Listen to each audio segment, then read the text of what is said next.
मित्रों, भगवान श्री कृष्ण और अर्जुन के पश्चात पांडव सेना के अन्य शूरवीरों द्वारा सब ओर से शंख बजाए जाने की बात कहकर अब उस शंख ध्वनि का क्या परिणाम हुआ उसे संजय बतलाते हैं इस 19वें श्लोक में।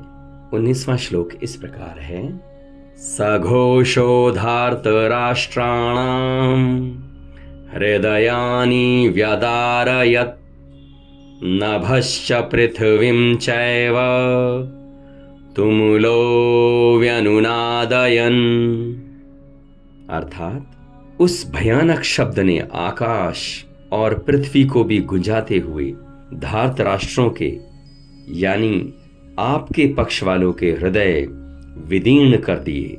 इस प्रकार संजय राजा धृतराष्ट्र से अपनी बात कह रहे हैं। इस श्लोक का भाव जानने का प्रयत्न करते हैं। पांडव सेना में जब समस्त वीरों के शंख एक ही साथ बजे तब उनकी ध्वनि इतनी विशाल, इतनी गहरी, ऊंची और भयानक हुई कि समस्त आकाश तथा पृथ्वी उससे व्याप्त हो गई।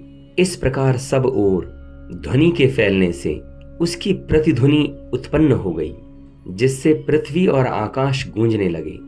उस ध्वनि को सुनते ही दुर्योधन की पक्ष वाले अन्य योद्धाओं के हृदयों में महान भय उत्पन्न हो गया। उनके कलेजे इस प्रकार पीड़ित हो गए मानो उनको चीर डाला गया हो। हाँ, इस श्लोक के द्वारा जनमानस को इस प्रकार का संदेश दिया जा रहा है कि कभी भी किसी को शरीर, वाणी, मन से कोई अन्याय और अधर्म का आचरण नहीं करना चाहिए।